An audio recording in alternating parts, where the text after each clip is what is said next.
Assalamualaikum warahmatullahi wabarakatuh. Bertemu lagi dengan Ibu Ina di mata pembelajaran PPKN. Hari ini kita bakal belajar masih sama dengan yang kemarin ya nak ya. Hakikat dari negara kesatuan dan juga negara federasi atau serikat. Oke, kalau gitu sebelum dimulai pembelajaran jangan lupa untuk subscribe channel ini ya. Terima kasih. Nah, dilihat nih, hakikat dari negara. Negara itu apa, Nak? Negara itu adalah organisasi yang paling tinggi, yang memiliki wewenang untuk mengatur hal-hal yang berhubungan dengan kesejahteraan masyarakat luas. Nah, untuk dikatakan sebagai suatu negara, ternyata ada beberapa unsur-unsur nih pembentuk negara. Ada 4, yang utama itu wilayah, penduduk, dan juga pemerintahan yang berdaulat. Sedangkan unsur tambahannya adalah pengakuan dari negara lain. Nah, yang kita bahas yang wilayah dulu. Wilayah adalah yang paling penting bagi berdirinya suatu negara. Kenapa? Jika tidak ada wilayah, maka tidak ada pondasi untuk mendirikan suatu negara. Ya, wilayah terbagi menjadi 3, nak. Wilayah daratan, wilayah lautan, dan juga wilayah udara. Semua itu akan menjadi wilayah teritorial, wilayah kekuasaan bagi negara yang akan berdiri. Seperti itu. Yang kedua, penduduk. Penduduk itu dibedakan menjadi 2 lagi, nak. Penduduk dan juga warga negara. Kalau penduduk itu adalah semua orang yang mendiami suatu wilayah, tapi kalau warga negara adalah semua penduduk yang telah diakui secara sah menjadi bagian dari negara tersebut karena sudah memiliki kartu identitas atau KTP. Ya. Nah, yang ketiga, pemerintahan yang berdaulat. Pemerintahan yang berdaulat gimana, Bu, maksudnya?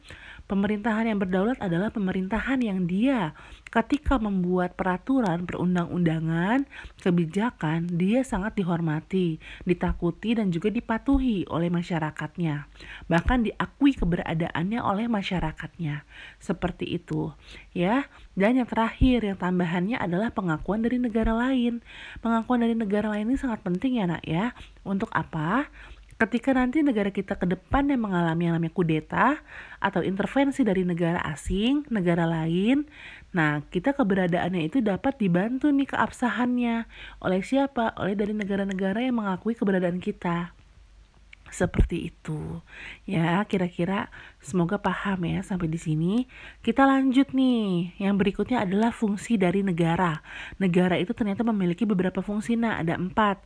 Yang pertama fungsi pertahanan dan keamanan, yang kedua fungsi keadilan, yang ketiga fungsi pengaturan, dan juga fungsi kesejahteraan dan kemakmuran. Fungsi pertahanan dan keamanan. Kayak gimana, Bu, maksudnya? Maksudnya, negara wajib untuk melindungi unsur-unsur negara. Yang tadi Ibu bilang, rakyat, wilayah, dan juga pemerintahan. Dari mana, Bu? Dari segala ancaman, hambatan, dan juga gangguan yang bakalan muncul. Serta tantangan-tantangan lain yang berasal dari internal atau eksternal. Contohnya, TNI yang menjaga perbatasan negara. Yang kedua, fungsi keadilan. Maksudnya gimana, Bu? Maksudnya negara wajib berlaku adil di muka hukum, di depan hukum, tanpa adanya diskriminasi, bahkan kepentingan-kepentingan tertentu. Contoh ya, setiap orang yang melakukan tindakan kriminal dihukum sesuai kesalahannya tanpa melihat kedudukan dan juga jabatan. Kemudian yang berikutnya fungsi pengaturan dan keadilan. Kayak gimana, Bu? Maksudnya di sini negara membuat peraturan perundang-undangan untuk melaksanakan kebijakan dengan landasan yang sangat kuat. Untuk apa, Bu? Untuk membentuk tatanan kehidupan bermasyarakat, berbangsa, dan juga bernegara. Ya, yang keempat, terakhir, fungsi kesejahteraan dan juga kemakmuran. Kayak gimana, Bu? Maksudnya negara bisa mengeksplorasi sumber daya alam, nak, yang dimiliki untuk meningkatkan kehidupan masyarakat. Agar apa? Ya jelas, agar lebih makmur dan juga agar lebih sejahtera. Selanjutnya kita masuk ke teori modern. Menurut teori modern, ternyata negara itu bentuk negara terbagi menjadi 2. Ada yang bentuknya kesatuan dan juga federasi. Kayak gimana, Bu? Kok ada 2, Bu? Iya, jadi kalau yang negaranya kesatuan itu sebutan lainnya adalah unitary. Kalau federasi, sebutan lainnya adalah negara serikat. Kalau negara kesatuan, dia tidak memiliki yang namanya negara bagian di dalam negara tersebut. Tapi kalau negara serikat atau federasi memiliki banyak negara bagian di dalam negara tersebut. Ya, jadi ada negara di dalam negara. gitu, negara bagian namanya. Nah, negara-negara yang menganut negara kesatuan apa aja, Bu?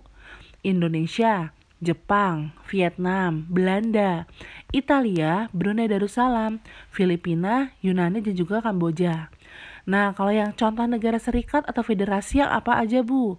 Jelas Amerika Serikat, Australia, Malaysia, Pakistan, India, Rusia, Brazil, Jerman, Irak, Meksiko, Swiss, bahkan Venezuela. Ya, jadi kalau kayak di Indonesia nih, adanya dia provinsi. Pelimpahan wewenang dia dari pemerintah pusat ke pemerintah daerah. Adanya desentralisasi otonomi daerah. Tapi kalau di negara serikat atau federasi, setiap daerah itu dia memiliki pemerintah juga, pemerintah negara bagian namanya. Ya, jadi berhak untuk mengatur daerahnya masing-masing. Ada pemerintah utamanya juga di setiap negara-negara bagian. Bahkan benderanya pun berbeda-beda gitu ya. Nah, contohnya kayak Amerika Serikat ada Ohio, ada New York, kemudian ada Texas, ada Washington DC, ya. Bahkan ada New Jersey dan lain-lain, masih banyak lagi. Itu negara bagian di Amerika Serikat. Gitu. Ya, semoga kalian paham sampai sini. Kita lanjut nih kalau gitu. Ciri negara kesatuan. Ciri negara kesatuan bisa kalian lihat di sini. Yang pertama, pada negara kesatuan itu peraturan dasarnya didasarkan pada satu undang-undang negara, Ya, satu undang-undang negara. Selain itu, negara kesatuan juga memiliki satu kepala negara, satu dewan perwakilan rakyat, dan juga dewan negara. Pada negara kesatuan, maka semuanya terpusat dan berdasarkan dari satu undang-undang yang utama. Pemerintahannya itu sangat terorganisir, pada pusat. Ya, jadi apa-apa adanya di pusat. Hal ini memiliki manfaat yang baik, Kenapa? Karena peraturan dan roda pemerintahan pun selalu seragam. Ya, namun ada kalanya sih mengundang beberapa kesulitan. Apa, Bu, kesulitannya? Ketika ada hal-hal yang harus diselesaikan di daerah, maka harus menunggu keputusan dari pusat terlebih dahulu untuk menyelesaikan. Kebijakan apa nih yang harus diambil untuk menyelesaikan problematika yang ada? Ya, karena kan semua harus berdasarkan keputusan dari pusat. Seperti itu. Itu ciri dari negara kesatuan. Kalau yang federasi, Bu, federasi kalian bisa lihat di sini, baca ya. Ciri negara federasi atau serikat. Federasi ini bentuk negara yang sangat cocok digunakan oleh negara yang memiliki kawasan yang sangat luas. Sehingga apa? Untuk dapat melaksanakan semua pemerintahannya, maka secara menyeluruh dengan baik dibutuhkan adanya pembagian pusat dari pemerintah pusat kepada daerah-daerah bagian, ya. Nah, jadi kalau misalnya di negara bagian negara-negara federasi ini, mereka itu biasanya wilayahnya luas-luas ya, ya. Karena saking luasnya pemerintah pusat biar nggak pusing mengurusi semua daerah, maka dibagi-bagi nih, diangkatlah yang namanya pemerintah negara-negara bagian gitu. Kepala negara itu dipilih langsung oleh rakyat. Kemudian setiap negara memiliki kekuasaan sendiri, negara-negara bagian atas daerahnya masing-masing. Yang terakhir, setiap negara bagian berhak mengatur undang-undangnya sendiri, ya, walaupun harus berpacu kepada yang ada di pusat. Seperti itu ya, ya. Itu ciri-ciri dari negara federasi. Semoga kalian lebih paham lagi, dan kalau misalnya ulangan bisa ditonton video ini ya. Terima kasih semuanya.